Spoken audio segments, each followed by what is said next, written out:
Hello everyone, Andy here, hope you're well. So the day has finally come, I am off on my way to Dreamscience. It has been a long time coming, I'm excited, I'm nervous.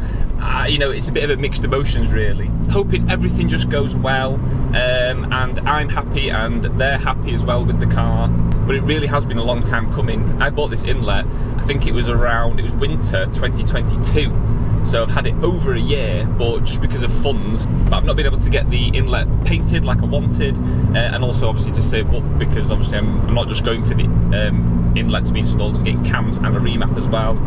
So just to remind you as well, I'm going for Newman Phase 1 cams, and that is because I want to try and get what torque I can from this engine. And when I've talked to various people, what they said was if you do want the best mid-range torque, because it lowers the RPM on where the peak is, then go for Phase 1, because it's a little bit more than standard, but it won't be like too aggressive.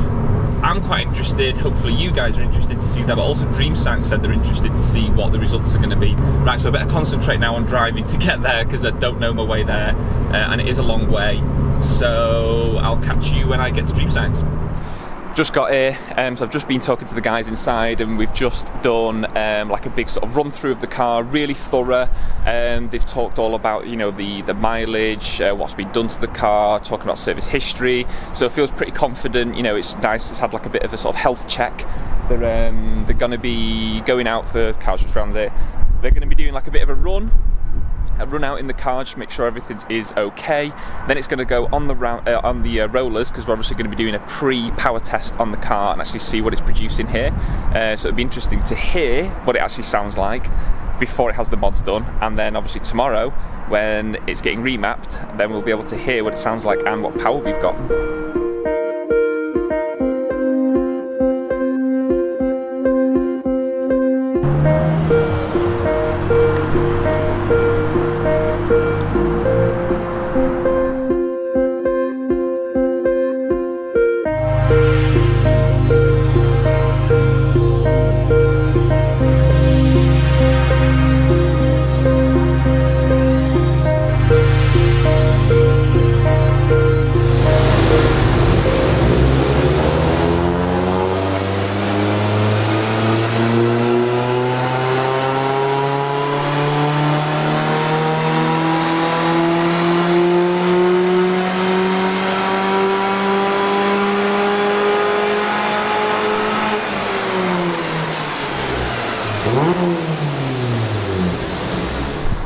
Right, so the car's been on the rolling road, I think it's called the rolling road, isn't it? And they actually were with it for quite a long time. They took loads of figures, loads of different runs, and it's the engine horsepower was 167 bhp and 144 foot-pounds of torque, which, to be honest, sounds more than obviously what it ran last year. Now, I always thought, how is the car only running 158 when I had it on the other rolling road? I always thought the car should be a little bit more than that, and it felt a little bit more than that. And yeah, the guys said it seems like a really good, strong engine, really healthy. There's no smoke coming out the back or anything like that. It's like, you know, sometimes they get these ST150s and, you know, the workshop can get full of some smoke and stuff like that, and they said nothing out of that. So I'm really sort of happy about that. It fills me with good confidence. But yeah, 167 horsepower, so that's quite good. That is quite healthy. And when I actually had the old, pop up a picture now if I can, my old original Fiesta ST150, when it had the same mods, a K&N air filter and a full Miltec manifold, that ran 166 horsepower. So for this to be 167 and 144 foot-pounds, I think sounds about bob on. So really excited now about where it is going to go after the inlet's been taken off, the new one's put on, cams in, and tomorrow the remap's going to get done after a night's sleep, which is probably going to be quite hard. But I'll pop up on screen little clips as and when I'm able to, just because obviously sometimes you're not able to film things, you know, too closely when the guys are working. But I am trying to get any content I can, so at least you get a sort of a feel for the day.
So I'm in my hotel room now because I've got to stay over tonight in order for them to complete the work tomorrow morning and obviously get the remapping done as well. That's the final step. Just a quick run through of the footage that we've just seen. So the first part of the day, which we've already covered, was the rolling road, which was a really good figure, 167 horsepower, I think it was 144, was it foot-pounds? Something like that.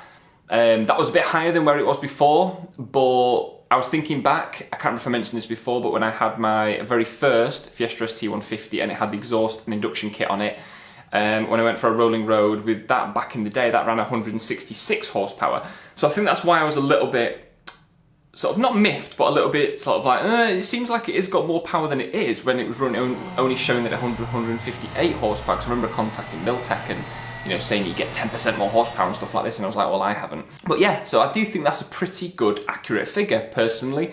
So Andy said it was running really healthy, really smooth, but anyway, I've spoken enough about that. The next things was obviously removing of the inlet and getting the cams done. So rocker cover came off and the old cams came out, all the bits and bobs that are holding them in place. And we've got the new Newman Phase 1 cams, which I'm going to show up again now. You can see the difference. The length, I don't know what you would call them really, but the length of the little bits that jut out, give me a technical term for that, I don't know what they're called, but they're definitely a little bit longer, like the throw is definitely longer on the new cams compared to standard. And also, if I can point it out now on screen, you can actually see, if you look at the original cams, they're actually a bit more pointy, whereas the Newman Phase 1s that I've got, they're not just a little bit longer, taller, but also more rounded off, which means it keeps it like the revs just that ever slightly bit more. So they were really cool to see because I've never actually looked at cams like that in close detail. Then the next thing was the inlet manifold to come off. Now, I wasn't able to film it all. It's a little bit tricky being obviously in a workshop, in someone's workspace, you know, sort of standing by them and recording. Ideally, it would have been cool to have shown that, but I've just been able to film what I can in stages, and basically what they wanted to do a proper job. So they removed the whole front of the car off, and in order to take the inlet off, which when I asked was sort of nice to hear that, you know, they wanted to make sure they took care of the new inlet. They didn't want to do any, you know, there could be a possible damage, you know, if you're trying to install that inlet in such a tight space, and you've obviously got the bonnet catch, big metal thing, like right at the front of it, which is not that far from it, I know, when fitted. So it's actually quite nice, because if I was to do this at home, I would never have taken the whole front of the car off, so I could imagine I would have had a lot of swearing and things would have gone wrong trying to do it like that. But yeah, there's more work at the beginning for them to unbolt it all, take it all off, but then he was just saying, like, you know, it's dead fast to then just do each of the bolts, because there's one really tricky one, which I can't remember if I've got it on screen now, but what I will show is the inlet manifold, the positions of the bolts that are on it that you've got to try and get to. And there's one in the centre and one underneath low down that are really tricky to get to. You can do it, you know, if you get tools with little like 90-degree bends and things like that. Obviously, with it being at the garage, they did a thorough job, took it all off, and then that way it's dead safe, dead easy to then bolt the new one on and put it all back together. So what I thought I'd do was just run through everything that's basically on this list that I've got on my phone, and what I'm going to do is I'll pop it up big on the screen so that you can, you know, maybe pause it, take a screen grab, zoom in, and have a look at all the different parts that I've purchased for this inlet that I've got here. And I just thought I'd do a bit of a run through in detail. These were the first things that I actually looked at getting, which go on the top of here. So the fuel vapor line is this one, which is an 8mm, and the fitting for that, these are AN fittings, but it's a 6. It says 6JIC, but it's an AN8 fitting. And then the 10mm is for the brake servo. They have some movements, obviously you can adjust them. And then what's going to be connected to those is some fuel hose. Now, I've gone for this rubber cotton over braided. I've got 8mm for the 8mm for the AN68, and I've got 10mm for the 10mm one. So you've got the 8mm, I'm not obviously going to tighten it up, it's just for sort of display purposes really. And then the 10mm onto the AN10 fitting. Now the ones that I got here are from eBay. As I mentioned, these are like rubber and they've got this like braided finish on the top. I think in the future what I would like is, because this feels more like a fabric, I would like to eventually change them because they could get a little bit dirty. If not, it doesn't really matter, but it'd be nice to have like metal braided ones. That would look pretty cool. So then we have, for the actual inlet itself, we have the gasket, which is from a company called Ferriday. It's a 5mm Ferriday thermal inlet gasket. And you need to make sure that you get the one that's no EGR. So they'll be going onto the back here, and to accompany this, you'll need to be getting some new bolts. So you'll need 7 M8 35mm bolts. And so what I've gone for here is stainless steel flange head. Now, sometimes these inlets don't come with the PCV valve connector, as you can see sort of underneath here, but because this one was the last one that he had in stock, the customer had obviously asked for this to be on. But as the standard inlet, the PCV valve, which I'll get onto in a minute, is this, which is obviously one of those things that normally breaks, the pipe attached that breaks on the standard inlet, but you won't need that for this inlet. You can either vent to air or you can do to a catch can. And basically, because this had this, and I'm not going to be venting back in, so I've got this little blocker, which says it's an AN8 JIC flare end cap blanking plug. That's it. But yep, so that will just be going on here to obviously keep it nice and safe. But it's a really nice one, actually. Going on to the PCV valve. So basically, in here, there is like there's a little spring, and I'm not too sure, like a little valve. And from what I've read, what I've been told, and big thanks and shout out to Gary if you're watching this, he's gone into a bit more detail on a few of the bits and bobs that I did need for this, because he has got this inlet, to explain exactly what you do need to do with this. So whether or not you're venting to air or doing a catch can, then what you need to do is you need to try and file the end of this off, not too much, because otherwise it'll become useless, but just enough to get these two parts out. So basically I'm going to try, and in a bit on camera I'll try and do it with you, is to try and cut just the end of that off.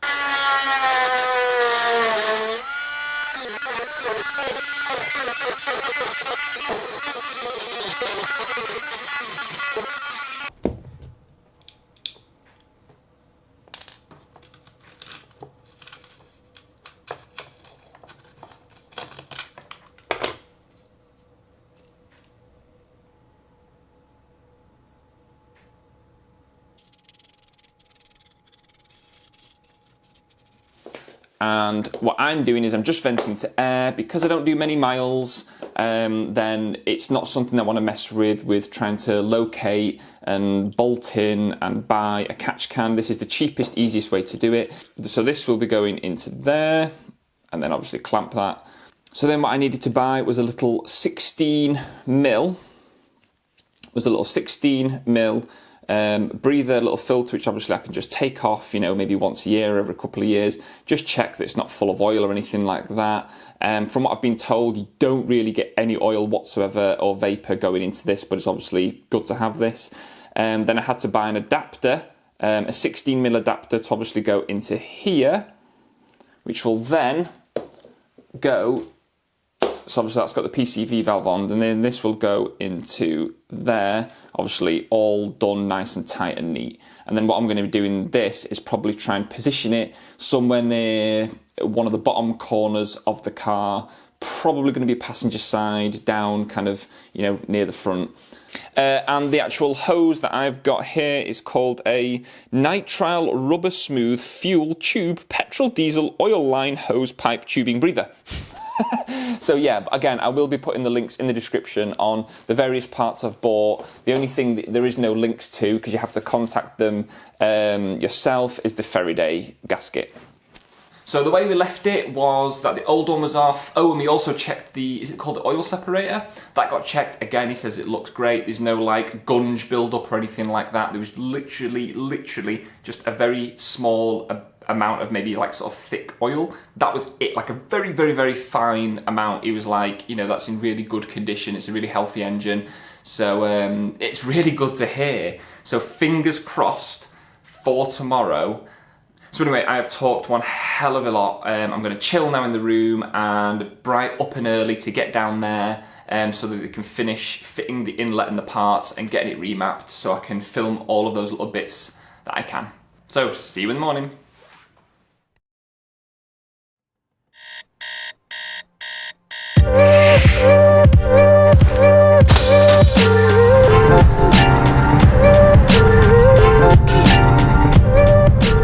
So we're back, just got a lift in, so thanks for doing that for me.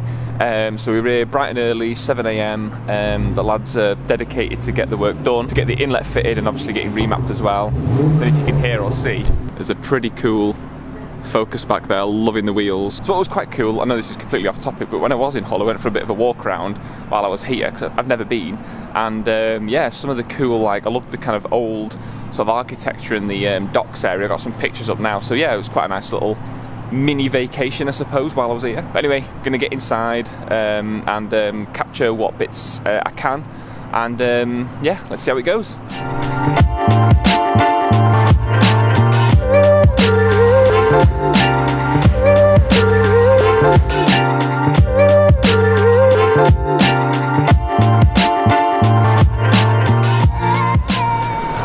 Hello everyone, so this video has been cut to somewhere where I really didn't want it to happen. I am in the train station at Hull. Kindly Jared at Dreamscience has dropped me off. We've got a problem, big problem with the car. Basically the Fusion Fabrications Inlet does not fit in any way, shape or form. They've tried and tried adjusting the slam panel, the engine mount, the torque mount, everything, pushing the engine back as far as it'll go. And hopefully in the videos or pictures you'll be able to see now, it is literally pressed up against the bonnet latch. But what's weird is, even with the bonnet latch out, yes there's room, but it shouldn't be like that. When I've been looking at other pictures of other cars with that inlet, it hasn't got that problem. So weirdly it seems like it's the Fusion Fabrications Inlet itself that's the issue. Because everything else on the car is standard, you know, yes it's got the Miltec manifold, full exhaust, but other people running the inlet have that same exhaust as well. So it's weird, it's like my engine, it's like as if my engine is set forward at least half an inch more than other people's, but I doubt that, and they doubt that. So the only thing it probably could be is that the actual inlet itself from Fusion Fabrications, the one that I've got, for some reason, is slightly longer. The tubes are like half an inch longer than others. I'm hoping that's not going to affect anything performance-wise. But anyway, the reason I'm here is because the work cannot get done now. It can't get mapped, because obviously we can't get the car back together. It looks like we're going to have to go down a different route, and we're going to have to get rid of the bonnet latch is the only option, so we can have the slam panel safely back where it should be on the car, so the bonnet and everything and the boot, the bumper fit correctly. But now it's a hell of a lot more expense for me because I'm having to pay for trains back and forth, and also paying for the bonnet pins and them to be fitted as well, cut into the bonnet. So let's see where the next clip takes me.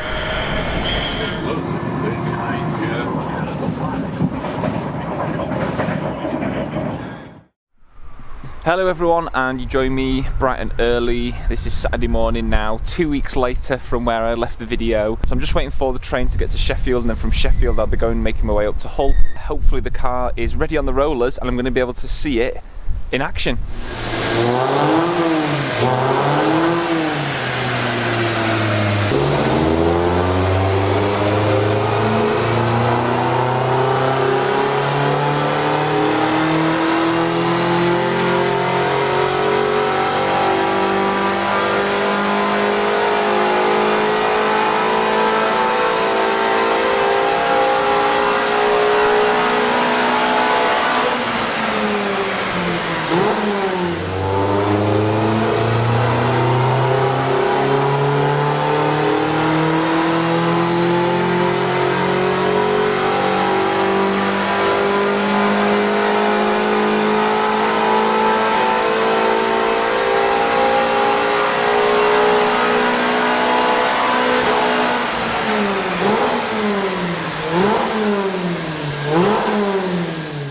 Right everyone, just got in the car. First time I'm going to be starting this up and going for a drive, but before I do, the results are in and the car ran 201 horsepower and 177 foot-pounds of torque. So pretty happy with that. The guys are really happy with that. They said it's a fun little car, it's very torquey. Its peak torque is I think 4,750 RPM, which is really good. And he says like it kind of becomes a little bit more of an animal at that point. Like you can even see, I think, I'll pop it up on screen, but the power does kind of jump a little bit and it revs all the way to like 7,000 and something. I can't remember, it's the low 7,000s anyway, which is pretty crazy. So that is fully in the red line. I have never done that in this car. I think I've only ever revved it to 6,500 revs. So to hit 7+, ooh, it sounded really mean and like, yeah, like really grunty when it was on the rollers. Now you don't notice a massive difference just from starting the engine, because what's really good is they have mapped it so that it revs at I think 850, something like that, the RPM, whereas I know a lot of them when you go to like phase 2 cams, they can rev between 900 to 1,000 on idle, so it's really nice that it's been able to do that. So gosh, this is the first time I've driven the car in 2 weeks. In a quarter of a mile, at the roundabout, take the first exit onto Brighton Street. Oh my god, that sounds mint! Wow, that sounds so good. I can really hear the cams. That's weird. Dramatically can hear the difference with the cams. I can kind of hear them going. Mile, at the roundabout, take the third exit onto the A63 slip road, tram 62. Oh my god, it sounds like some sort of 5-pot. Right, about to hit on a slip road, second gear, 3,000.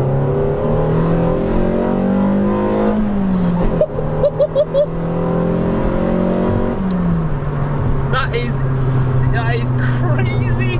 Wow, that noise is mad, and it definitely, it felt so much free revving as I went through the revs then. Like, it just wanted to keep going. I think I changed then at about 6, but no joke, it definitely had more in it. Whereas beforehand, I think when I hit about 6,000 RPM, you know, it felt a bit, like a little bit like it was dragging, but oh my gosh, it's like someone's opened up my lungs and I can breathe in more. That's honestly like how it feels, like it's just free to just rev higher.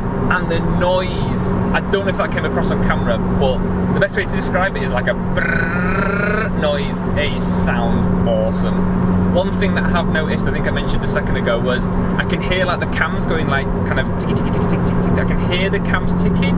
I don't know if that's just the way it's going to be now.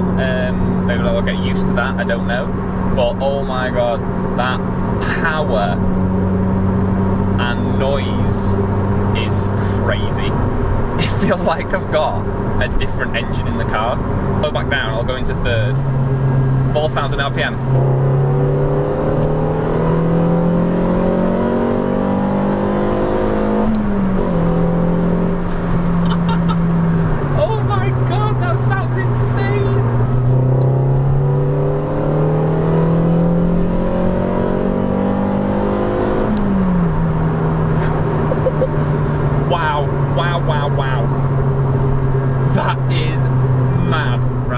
Miles away from home now, and I just thought I've had a bit of time to get used to it. So I got a couple of things that's quite interesting. Is first of all, I can definitely hear like a sort of like a tappy sound, which I am assuming is something to do with the cams. So is that just normal when you go for higher rated or aggressive cams? I don't know. It's not a biggie. I guess it's just something I've got to get used to. The other one is, yeah, the noise when you put your foot down is awesome. Honestly, it sounds like I've got a 5-pot inside the car. That's how much it has changed it. But I tell you what, I don't know what Dreamscience have done, but they've made the car feel smoother. So I'm assuming that's something to do with the mapping, but it's like the gear changing. It's like the gear stick is all oily and smooth and slick. When I go through the gears, it just seems to go into place really nicely. The grunt from low down now in the car is amazing, but it is like it's definitely increased the torque. That noise is going to empty my bank account for fuel. Dropped it down to second gear, 3,500 revs.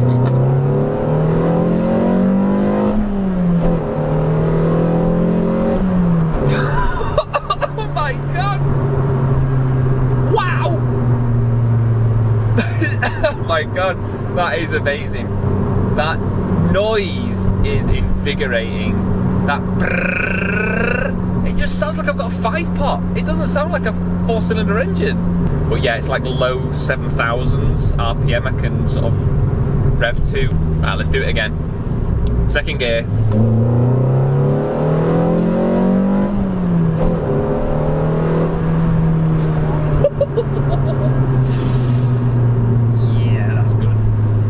You know what, I've been in 5th gear for 3/4 of the journey up to now, kind of generally between 60 and 70 miles an hour on a lot of roads, and I've achieved just under 42 miles to the gallon. So that's pretty good for the car now with 200 horsepower, that, you know, if I do need to go on a bit of an eco run, granted it's like long country roads, motorway journeys, if you're sticking it, you know, you don't go above 70 miles an hour, then you can hit into the 40s, which I think is really good.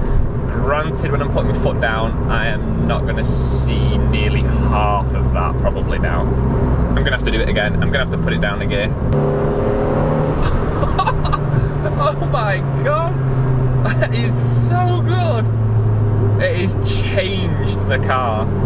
It has changed it into an animal. So, back home now. This is actually a couple of days later just because I've not had any chance to finish off the video. But obviously I'd realised that I hadn't even talked about the bonnet pins. So I really appreciate everyone who has actually been asking me, you know, if the car's okay and where it's up to, sort of taking an interest in it. I've had a lot of interest on Instagram, so yeah, big thank you to everyone who's done that. So, positives and negatives. Now, positive is that obviously the inlet was able to be, well, the front of the car was able to be fully put back on after the inlet was installed, because of the issue where the inlet seems to be longer than other people's. Even Fusion Fabrications have been private messaging them, and initially was like, oh yeah, you must have one of the longer ones. But then what I was confused about is I said, well, you know, if it was one of the longer ones, isn't that like the early old batches? But he said I got the last one that he ever made on the shelf at the time from a previous customer's, and so that was a bit odd. So why on earth I ended up with a longer one, I don't know. But their solution was for me to get it back sent to Fusion Fabrications to be like cut, re-welded. But the problem with that is it was just not a plausible thing for me to be able to do, because obviously I'd paid for it to be fitted. I'd already had it all painted. So these are costs that I'd have to do again if I was to then have it taken off, posted to Fusion Fabrications, them to do their work. Granted, they'd do that probably free of charge, but then I would have to get it sent back to my body shop to be painted, which obviously is quite a cost, and then for it to be shipped back, probably at an expense, because it's a very sort of precious item, to be sent to Dreamscience to then reinstall it.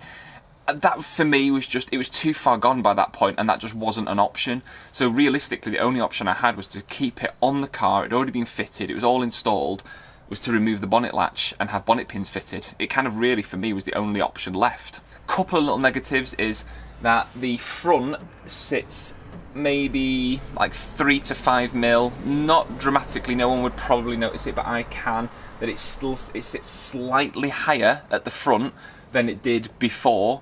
Whether or not I can get that adjusted maybe at a body shop, that's hopefully I will be able to. Maybe they can somehow adjust the way the pins have been installed, the bump stops, etc. Again, this is going to be at a cost, but you know, this is a forever car, so I'll have to address that when it comes to it, because obviously I'd eventually like it to be perfect. But I'll show you them in closer detail. But the other issue is they are very, very tight to fit, and I'm going to try and address that. So I'll show you now. Now I've got a set of keys to lock and unlock them. Press that. So now, by pulling this back, basically that should be releasing that from this eyelet in here. But the issue I'm getting is that it sort of sticks a little bit, and I'm having to manually press that pin back. So basically my idea is the pin is going in through here, but it's catching. So my idea is I'm going to see if I can drill this hole out a little bit more to help. Another issue is I think they had trouble fitting these, and it's obviously a bit of a shame that, you know, some of the slam panel here, as you can see, has had to be cut with this big washer put in place. You know, whether or not I can address something like that to make it look a little bit prettier in the future with the body shop, I'm sure the body shop can. but the big issue really for me at the moment is just trying to make sure that I can get the bonnet pins in there a lot easier than they are at the moment, because I'm really having to force it and I don't want to break it. So I'm going to see if I can drill these out and make it a little bit better.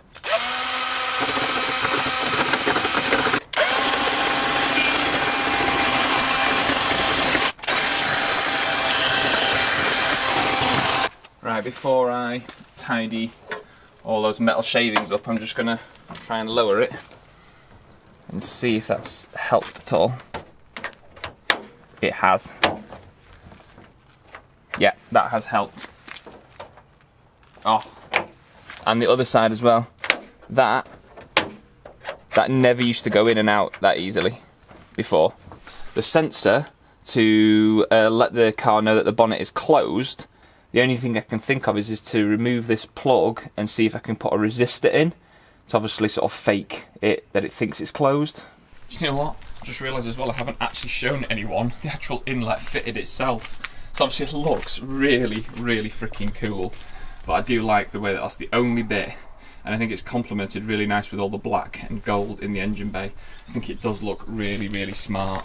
When they were fitting, as careful as they were, there's been a couple of little, so I can see there's like a little mark there.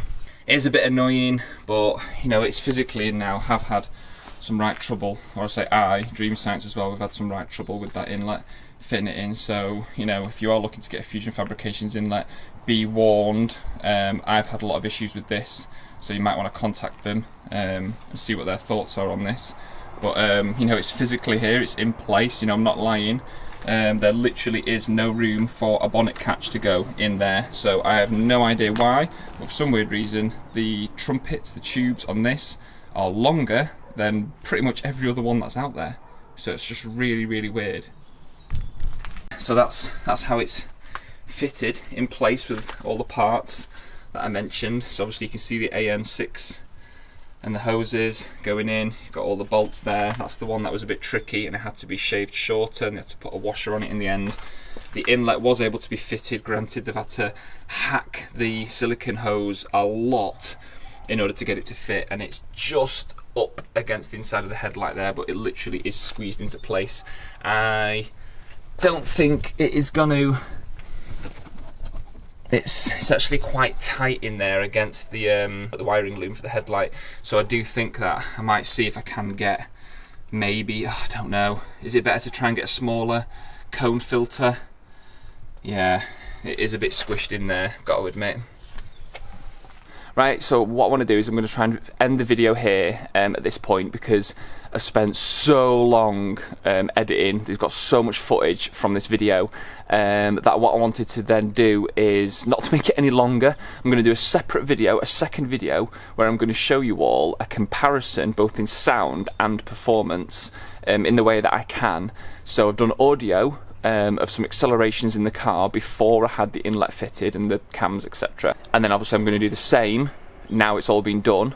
I also did some third and fourth gear pulls at various speeds, and I did a couple of them, so I took an average and I've done a timing of that. Also be able to see what difference it's done in regards to its torque. So those third gear and fourth gear pulls, how much of a difference has all these mods made to the car. So thanks everyone for watching. Really appreciate if you have stuck with me in this video and watch the whole thing. I wanted to make it a bit of an experience, bring you along with it.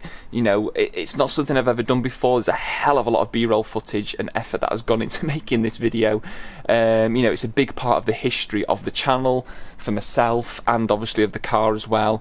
And hopefully you found it, you know, of some sort of use, and the information that I've put in here of all the parts and how it's been done, etc. So yeah, thanks again to everyone who has watched this. And if you are new to the channel, feel free to subscribe, and yeah, leave me a comment below on your thoughts, any questions, and I'll try and answer them as best I can. See you in the next video. Bye.